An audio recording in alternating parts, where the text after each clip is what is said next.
Let's do it.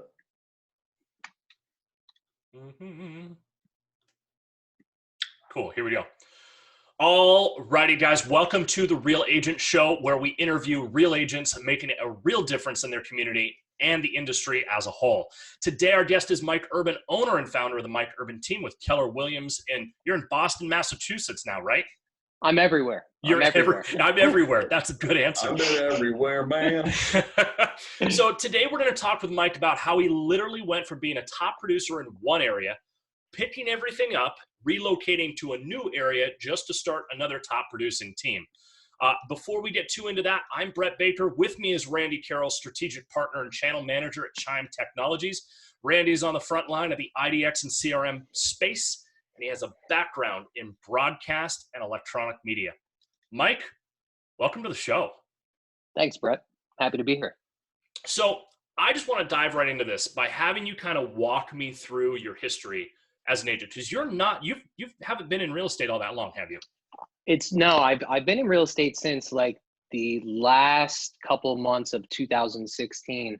But before I started real estate, my dad was an electrician, so I kind of transitioned into real estate from that business. I was a contractor for 10 years, and I kind of just went head first.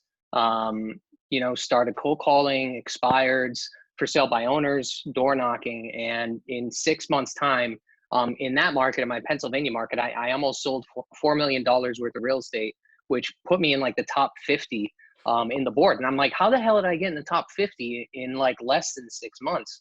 But yeah, then from there, the following year, I sold almost 9 million. And then the next year I sold, I think it was like 10.4 million. Wow. And then last year I sold, I don't even know what I sold last year because I moved halfway out through the year. But I still had a pretty good year because I was transitioning between selling my home and moving to Massachusetts, but it wasn't all easy. You know what I mean? It definitely wasn't easy, but yeah, it's been a pretty wild ride for sure. Well, Mike, real quick, tell us about your market, because where Brett lives, that's 10 million is 2 units. Where I live, that's 25 units. Tell me a little bit about the market. So I'll talk about Pennsylvania because that's where I started. So the market that I started in was average purchase price was like around $140,000. So, I was doing anywhere between 60, 70 plus units a year in order to sell $10 million worth of real estate. It was very hard to do that. I was working. Yeah, that was by myself because at the time I was working for a small private brokerage. And I didn't have the tools or the leverage that I have now. I didn't know what I know now. And that's a huge part of that. So, the market there was definitely lower than where I'm at now, but there was less agents too. So out of those numbers, there was only about 1,000 agents, and 1-2% of those were doing deals back and forth pretty much. It's almost identical here now in Boston. The average purchase price here is much, much higher than that. You know what I mean? I think it's somewhere in the 750s maybe. So the market here is pretty crazy, but I sell in the city, outside the city, pretty much everywhere because it's actually quite small. But yeah, I started from scratch, I guess you could say, and just built it up. Did you know anybody first? I don't know anybody. Why did you move? I have to ask. Like, you had a great business going. What? Did you not like Pennsylvania anymore? No. I love Pennsylvania. That's where my family is and stuff. But for the most part, hang on one second. I'm getting a phone call here on this goddamn thing. You're living my life, dude. Yeah, I'm sorry about that. So why did I move? This is what happened. Back in November, I went to the NAR conference in Massachusetts, and I stayed probably a mile or two away from the conference center. And I'll never forget this. I was walking down, I forget the name of the street at the time, and the brokerage had a pamphlet in the window that said that they sold 300 and some units, and the average sale price was like $895. And I started to do the math in my head, and I'm like, what is it? This, I actually didn't believe it. So that night I went on to the internet, and I started pulling production from agents around the area. And I was just blown away. And I just couldn't believe it, because coming from such a, not necessarily small market, but just a small purchase price market into what I'm into now was just like night and day. So I took my family, long story short, I was out in November. This was last November. Brought my wife here in December. Now we just had a baby in June. Don't Yeah. forget. So we had a baby in June. We come out in December. You know, a couple months go by, and I'm like, let's just go. Let's just do it. And we came back again, and then we sold our house. I sold my house to one of my best friends, and we just came out here with what we had, and that was pretty much it. I went from a 4,000 square foot house on like 2.5 acres with 2 dogs to a 1,200 square foot condo, and I'm paying like double what I was paying for my house back in Pennsylvania, which is just mind-boggling. But it's all relative. It's all relative. Right. It's you know all relative. I mean? So, but yeah, that's the story. We really like it here. You have the ocean. You have there's just a lot more to do. You know, it's really nice for kids too. You know? Absolutely. So you didn't know anybody. So you had no sphere of influence. You had you did it completely from scratch. So when you moved, what did you do? Like, give me step one. Step one. Step one. Jesus. Okay. So at that time, I was transitioning from different website providers at the time. I knew that I wanted to change from what I had. Not that it wasn't working. I just wanted something a little bit more, modern and a little more easier to use. And so I went and I transitioned into a platform called Chime. And what happened was brought all my leads over, and I got everybody on drip campaigns in my old market. I managed 2 websites. So I have my website for Pennsylvania and I have my website for Boston. What I did here was I started running the geo leads through Chime, and I found out that most of the people that were registering on the website were actually sellers. A lot of people when I moved here were like, no, people don't need to sell in order to buy, which is true, but people want to sell. So when you bring that up when you meet with them or whatever, and you bring that up first, and they're like, you know what, we do have this condo, or most people have a condo they want to sell because they want to move out of the city into the suburbs, because now they start having kids. They want to have their kids in the suburbs or a better school or whatever. But yeah, I mean, I just started with the geo leads and it went from there. Yeah, I mean, it's okay. So now basic. you touched on something, and Randy, I think you caught it because you went, wait, what? You run 2 websites, so that means you're still in Pennsylvania as well? Yeah. So how you manage that business from afar? It's not easy. One portion of it is easy. The selling portion of it is easy. The listing portion of it is easy because I have the same exact formula that I take for every single listing, and it doesn't require me to be in Pennsylvania to do that. Because what I've done is I did have a buyer's agent, and we still have a transaction coordinator, but I kind of leverage some of the agents that are working for Keller Williams, especially newer agents, and I'll kind of have them do the running around for me. So if I have a listing coming up or something like that, like last listing I had, here's a good example. The last listing I had in Pennsylvania, which was right before the everything that happened with the coronavirus. We had 34 people come through the open house. That is a lot for Pennsylvania because like properties are much bigger. You don't have the only traffic that comes to an open house is from online advertising only. You barely get people through with signs unless you have like 100 signs, and I'm not making the agents put 100 signs up. Right. So long story short, manage the website. I mean, when leads come in and they request either a tour or whatever, I'll send them out to an agent in the office that I've been working with, or that helps me on my listings. They represent the buyer, and I just got a lead now. Literally just talking. So yeah, and that's the way that I run the business. Now on the listing side, I maintain all of my listings. I still do the same exact stuff for all of my listings. So it hasn't been that bad, to be honest with you. So you're taking and you're handing that lead off to an agent there. Are you splitting that with them, or how does that work? So in the beginning, what I had was a buyer's agent on my team, and I was giving them a percentage and stuff. And essentially, I am still doing that. But what happened is I noticed that I didn't have all of the pieces put into place when I first moved. Okay. We just got the transaction coordinator. We had an admin, sort of like kind of like an admin working for us. But what I didn't have was the proper structure and an operator where they could kind of fill my shoes because I just left like that. So I was subjected to doing what I thought I should do. So I had a buyer's agent. She was excellent. She got so good and so busy actually just from I'm not just saying because of me kind of mentoring and guiding her. Right. She did her own thing too. But what happened is, one day we just said, you know what, she's too busy for my stuff. Sellers are getting kind of put behind. My buyers were kind of getting put behind. So she was getting a percentage. I still do the same percentages now for the buyer's agents in my office. But what happens is, like, depending on what they're doing for me on the listing side, I'll give them either more or less. So if I have somebody that I work with specifically that's, running signs, running lock boxes, meeting with sellers, taking photos so I could do a market analysis. Don't forget, I'm doing all this stuff remote. Yeah, you're doing not even going through these places. And I mean, I've gotten $100,000 listings, which is below market value. I've also gotten $800,000 listings, which have never been on the market before. Sure. And, some people, to be honest, some people in the local office are like, what the hell is going on? Right. You know what I mean? But it's not rocket science. You know what I mean? It's not. So, but I've been leveraging the CRM platform and the IDX to kind of nurture my sellers and my buyers, because I put my sellers on there too. Yeah, that makes. Are you sending like market reports and what have you? So when I first get somebody to write, like if I have a seller that I have currently under contract, like as a listing, what I'll do is I'll put them on all of the market reports and stuff like that so they can see what is going on in their market and what became active, what's pending. And they really want that information because a lot of Bye-bye. I think we lost him.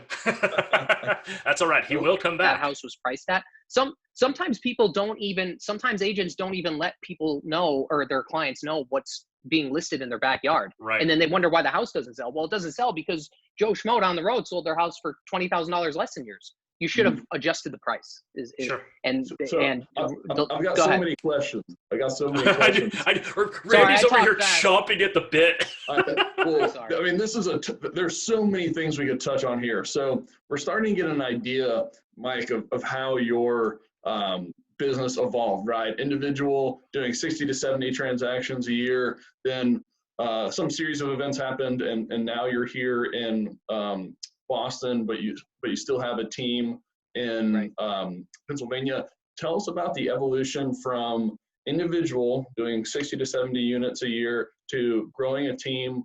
What steps did you take? Who did you hire first? How did your mindset shift? Everything was done wrong. I'll tell you that much. Everything was done wrong. Nothing was done right. It was like a trial and error thing because, like I said, I transitioned from a private brokerage that really didn't have the tools and the leverage to kind of, Keller Williams is really good at team building. I mean, there's no doubt about that. Yeah. And I'm not here to talk about KW, but they kind of helped me or put me on the path.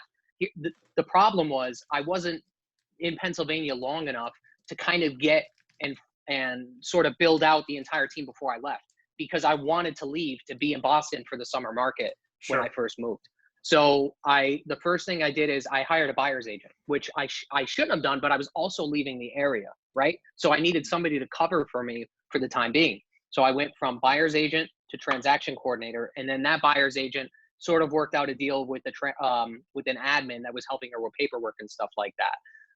And then it kind of just went from there. But over time, what ended up happening was, I was it's one of the hardest things when you don't have a team completely built out with an operations manager and Brett, I mean, this. If you don't have it built out right from the get-go, not to say we were failing, but it was just so much stress on me and trying to build wasn't efficient at all. And I was trying to build a business out in Boston. So I was spending a lot of time doing things in Pennsylvania that I shouldn't have been doing, but I just didn't have the foundation there, Understood. But now it's kind of, the ball is rolling, I think. So. And so how did you find it sounds like your buyer's agent found the admin. Is that right? So the admin that they had, it was like, I mean, the admin that they had wasn't a licensed agent or anything like that. She was just a family friend that basically helped with some contracts, stuff on the back end, scheduling showings. It wasn't, they weren't like prospecting neighborhoods or anything like that. It wasn't, but we were getting so many inbound calls. We didn't need that. We really didn't need that stuff.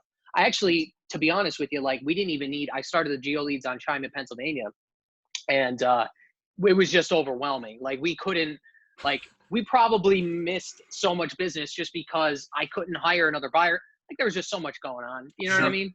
But yeah, that's how we got the admin. Now the transaction coordinator came to our office, and I was zoomed in on the meeting, and we met with a company, and they were only taking so many agents on. And I still have that transaction coordinator today. She's excellent. But that's how we got the TC. I highly advise if people have an admin that are also doing TC work, I highly advise just getting a TC and separating that. I mean, I know some people have certain things, but TC is invaluable because that's all they do. That's all they do, where an admin could be doing something completely different. Yeah. So, and how did you get the buyer's agent?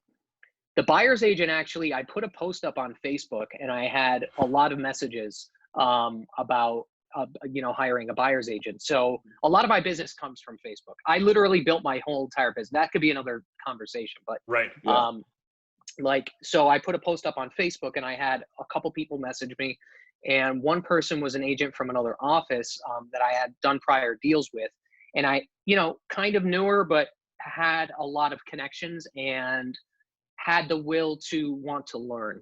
That's the biggest thing for me. I don't care how new somebody is, but if they have if they have the motivation to be able to absorb the information. So that's who I ultimately picked. So she came from another company. Now she's still with KW. And I think she still likes it, but I think she still likes it.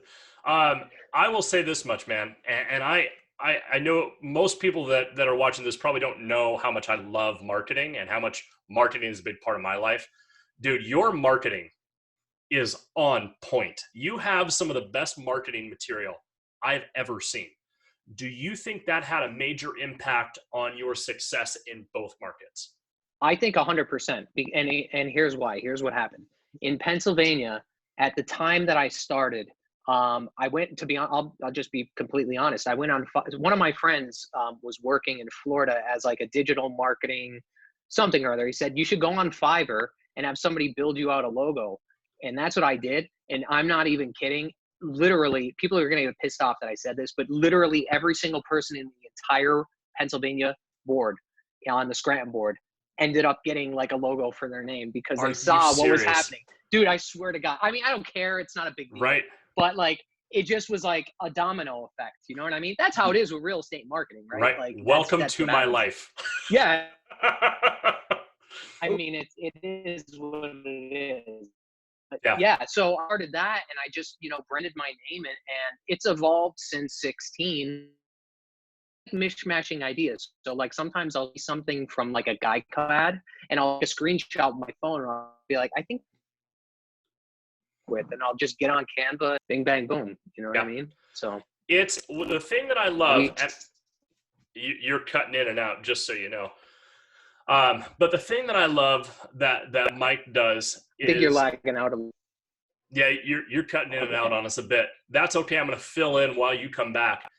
Mike's his signage, all of that stuff is on point. Randy, are you there? Yeah, you're still there. Yeah. So it's not me. Yeah, no, I'm here. I noticed that my computer wasn't charging, but it was plugged in, so I needed to make sure I didn't die. There we go. We got Mike back. Okay, perfect. I think what I'm going to do, Mike, is I'm going to post some links. First of all, I'm going to make sure your two Facebook pages, I'm going to make sure that those get linked so everybody can see them, because I want people to see what you're doing, because your marketing is top notch, man. So I'm going to make sure to do that.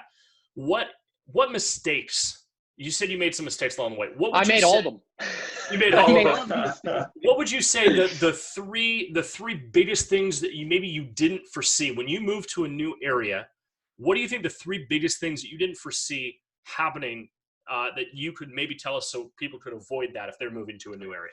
I would say that stick to your guns. And like one of the mistakes that I made was I tried to do too many things at one time. Yeah. And because the market is much different here. But once I got back down into what I'm good at, that's when I started seeing more and more business started to come in. And like, I'm good. I'm okay at everything, but I have some like a tool set that I'm very, very good with. So I would say if somebody was going to move, or they wanted to start another company in a different area, whatever's making you successful in the area that you're working in, it's going to change slightly because the market is different, right? So you're not going to have the exact same effect on that market that you're in, but over time, and that's the other thing, time, patience, that's a huge thing. So like the marketing you do today is not going to give you leads for tomorrow. It might be 2 months from now or 3 months from now before people are buying and selling, right? But I would say number one is having patience for sure. Waiting for those leads to sort of get nurtured. Number two is definitely sticking to one thing that has been working for you. You don't have to do different things. You could do what you do differently, that one thing, but like I tried to do a couple of other things that didn't work. And I mean, that's the business, right? Like you always try stuff. And then the third thing, I don't know. I feel like there's, especially in a bigger market, I feel like there's a lot of misinformation. And the only way that I learn that is by talking to the public. Like you don't learn that from talking to agents, because the agents are talking to the public, right? And sometimes we have people call us that wasn't working out with this agent or that agent. And, you know, people used to say things to me like, you can't, or you can do this, or you shouldn't, or should do this. And like a lot of it was wrong in misinformation, not from my company per se. I'm just saying, like, just in general. Yeah. And I didn't learn that until I started really getting out and meeting with people. And I was really shocked at, you know, how much misinformation there actually was. So just stick to your guns and listen to your gut. Again, you know. 3 tools you cannot live without. That's a good one. Sorry that I'm putting you on the spot here, but it's like, I mean, in your daily life, 3 tools in your business that you cannot live without. I would say obviously Chime, 100%. I'm on that 24/7. You know what I mean? Doing what I need to do. That would be number one. Number 2 tool, I use something called Things 3. It's like a task management app for your phone, and it's also on my computer. It's really, really good for accomplishing multiple things. I like it a lot. It really works well. It's expensive, but it works really well. Okay. What would the third thing be? I'm just pulling up. I'm going to put a link to Things 3 in the link. I would say I use a lot of BombBomb too. Do you use a lot of BombBomb? I use a lot of BombBomb. Yeah. I do like BombBomb a lot. People seem to like that, especially when I feel like you just have such a huge edge on somebody when you send a video over, and they don't know you, and you say, hey, you know, it's Mike Urban. Let's do this. You know what I mean? Like, then they really appreciate that, instead of, you know, getting a cold email, saying, you know, are you ready to buy a house tomorrow? So a lot of BombBomb. Okay. Let's unpack that a little bit because of the current situation, right? I mean, quite literally yesterday, it was announced in Atlanta that if you go outside for non-essential activities, you're getting hit with a $1,000 fine. So people are connecting via video far more now than they were before, even though I think it's fair to say we were on a video trajectory. This maybe just exaggerated how quickly we got there. So talk about how, in the many different ways you may use video in your business. I mean, I use video from everything from when a lead registers on the website as a buyer, to if I get a seller evaluation. I mean, I'm sending a BombBomb video for that too. And, you know, I haven't yet really done a lot of Zoom meetings one-on-one with a client, because sometimes that's FaceTime or just a phone call. But I've done a lot of video walkthroughs too. I mean, I'll be honest, like I had a show. I mean, we're in a situation where we need to leverage the technology that we have in order to make the sales happen, right? Because people still need to buy and sell. That's 100%. Closings are happening every single day, right? So some people really need to get into something, and that's really the only people that I have been taking out, and I've been doing it very cautiously because I have a 2-year-old. But, you know, I mean, I'm not going to leave somebody hanging and out to dry because of the situation. I'm suiting up and doing what I need to do, right? Sometimes that's what you have to do. So technology wise, I mean, I think video video was big a couple of years ago. Now I think, just like you said, I think this really gave it that push where a lot of people are going to be, I don't think there's going to be a ton of real estate transactions done virtually. I think there's some liability in that, but I'll be honest, I'm getting an offer on a place today. It's over $500,000 that they didn't even walk through. And it was on the market with another agent when they could sell the damn place. Right. You know what I mean? Now we're getting an offer during a pandemic. But the video is come a long way, and I have a lot of things planned when it comes to video too. Good. For 2020. So yeah. We are going to be following you very closely with that. Yeah, I really like the YouTube video stuff. I want to get a little more personal. Sure. And have more, like I said, I've been seeing, identifying what's going on in the market that you're in is huge, and being able to have the patience to do that is a big deal. Sure. Because that'll change the trajectory of what you're going to do marketing wise, or how you connect with people. Right. Sure. So that takes time though. That's not something that just happens overnight. You know what I mean? You don't just learn that in a day. That takes being in a market.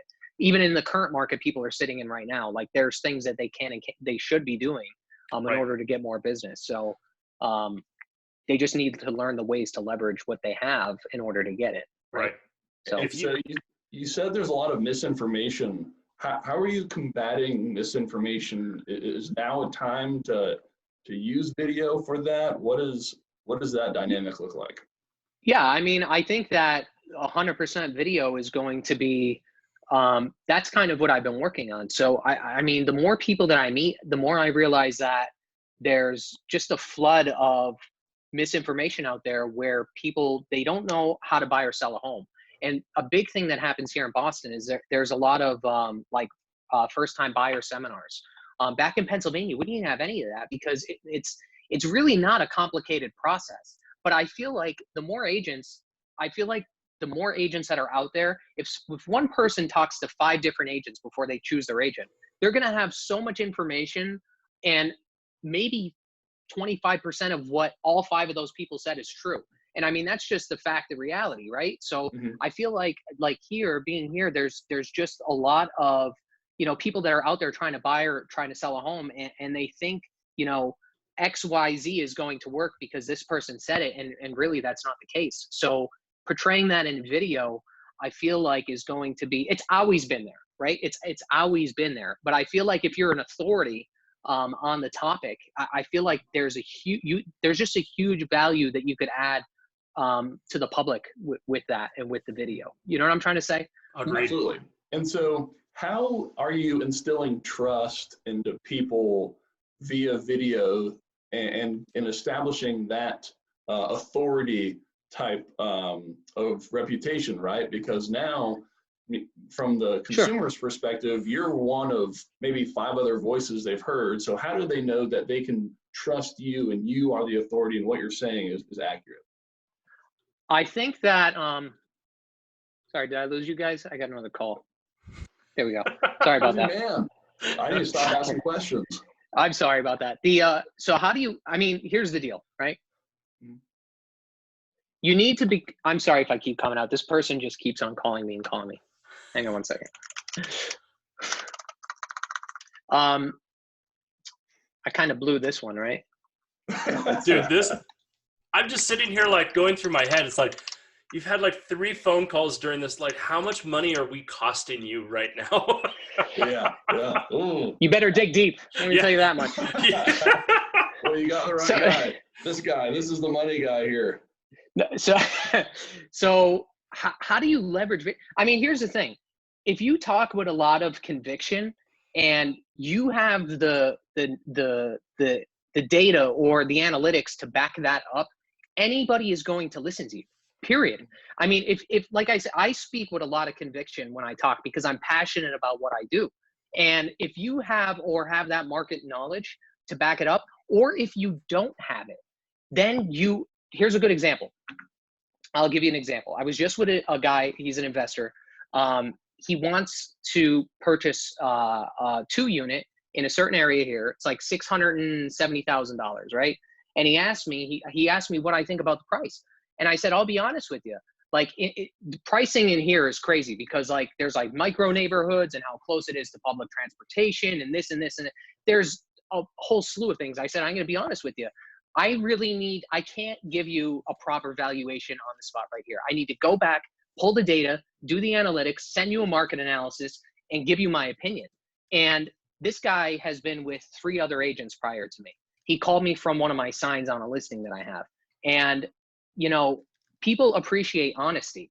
And that's what's going to separate an agent that propels in business, whether they know or they don't know currently of what they're, what the question is. If you answer that question honestly with conviction, people will trust you, period. They will, because you're being honest with them.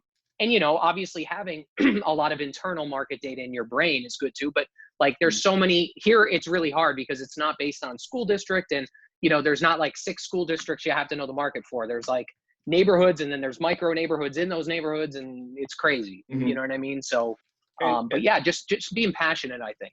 Sure. And let me say what you're saying in other words, right? So it is okay to tell someone that you don't know, right? But exactly. You don't say it like that. You don't, right. You don't say, I don't know. Right. But you're right. That's exactly, it is okay. And I think that's where a lot of agents get mixed up, is like, they want everything to be perfect. They have a lead come in and they want the information on the property. They want this, they want that. I'll call that lead. You can't do that. You just got to call the person and talk to them like a human being. Right. But yeah, that's true. You don't have to be, you're not Google. You're not going to know every little thing in the entire world, no matter what market you sell in, because it's changing constantly, especially a big market like this. So yeah, you can't be embarrassed to say, look, I need to pull the data and the statistics. I'm not going to subject you. And that's exactly what I said. I'm not going to subject you to, bad data. And I think that's really what's happening. But I mean, how much more easy could it be? You have the data in front of you, right? All you need to do is interpret it exactly to yourself and then interpret it to a client. That's all real estate is. You know what I mean? That's it. Certainly. So I have 2 more questions for you. First things first, if you had to give 3 bits of advice to somebody that is trying to do exactly what you did, which is move to an area with no sphere of influence, what would you tell them? Like, you have 3 pieces of advice. They're moving to a new area. They don't know anybody. What would you tell them? I think we kind of briefly covered that. We did, but I would say the first thing I would do is probably target an area. Okay. This is what I did. Target an area where somebody is selling in that has no presence at all. Yep. And what I mean, somebody is selling a lot in, but if you Google their name or you look them up on Facebook, they're nowhere. Okay. Then know they're just getting referrals or something like that from the people that are in that neighborhood. They're not doing any sort of marketing at all, unless it's all paper, but who cares what it is? So I would try to find an area that high volume of sales, good number, good turnover rate, find an agent there and just see how they're getting their business. If they're not on Zillow, if they're not on realtor.com, if they're not on any of those, and they're not on Facebook, and they're not anywhere, how the hell are they getting the business? So those are the type of clients that you want to be able to jump ahead of. You know what I'm trying to say? Yep. You want to start farming in that neighborhood. So definitely identifying an area to sell in first, or a neighborhood to start selling in first. And the way to do that is by tracking agents, number one. The second thing, yeah, that's it. Nobody's competition, man. It's just providing value to the public and doing it like ethically, and you'll be successful. Right? That is a really well put statement. Yeah, it's the truth though. Yep. So then the next thing I would say, target market, and then like the next thing that you really honestly have to have is patience, because things are not going to happen overnight. Even I, who have sold quite a bit of real estate, when I moved here, I was frustrated. I'm like, what is going on? And I know to have patience, but even when you know to have it, having it and knowing to have it are 2 separate things. You know what I'm saying? Yeah. So, 100%. Definitely having patience and then the last thing is being consistent. Sure. Consistency. I mean, I could go down a list of 100, but honestly, those would be the top 3 things if you were moving into a new market. Sure. And then finally, my last question for you: how the heck are you selling real estate in Boston without a Bostonian accent? That's a good question. You know what the crazy thing is? Before I moved here, that was one of the questions I asked. I said, I don't have the accent. Yeah. Do you think I'll still be able to sell real estate here? And they said to me, look, not everybody has or talks exactly like that. And it's true. And the reason is because we have a lot of people that are moving into the city because there's a lot of job opportunity. So not everybody, there's a lot of mix of different people here. You know what I mean? So what I love that you did and this is, we don't like, I talk how much I love your marketing. Okay. So my favorite thing, one of my favorite things, your website address, A Wicked Living. Like, dude, I saw that. I about fell over. That is just, it's so perfect for the area. You did so good with that. Yeah, it's, I mean, a lot of people have mentioned it to me, like other agents and stuff. And they're like, why is that your website name? And I'm like, it is what it is. You know what I mean? Don't get it. Yeah. Like, you know what I mean? Like, if you don't get it, you can't afford it. Right. Yeah. Randy, really. Do you have any further questions? Where can we find you? I mean, your marketing sounds awesome, and real estate is a game of finding people who do stuff better than you and copying them. So where can we find out your marketing? Where could you find it out? I mean, you could go to, honestly, a lot of my marketing is on my Instagram page, my Facebook page. All you have to do is type Mike Urban pretty much in Google, and I should pop right up, or Mike Urban Realtor. I'm working on that, just trying to get my name. But go to my website. I use Google a lot too. You know, I send everybody there for reviews, and I mean, we're everywhere. You know what I mean? Just look on Facebook. I will be posting links to all of your Instagram, your Facebook, both your Facebook business pages, A Wicked Living, just because I really want that in the description somewhere. But I'm going to make sure all that gets posted so people can see it. And if you ever have any questions for Mike, you can reach out to Mike. He'd be more than happy to talk to you. Absolutely. Thank you for being on the show. We really appreciate you. Thank you for your time. You got it, guys. Thanks for having me. Thanks, Mike. Randy, good talking to you again. Mike, great talking to you. And we will catch you guys all on the next episode.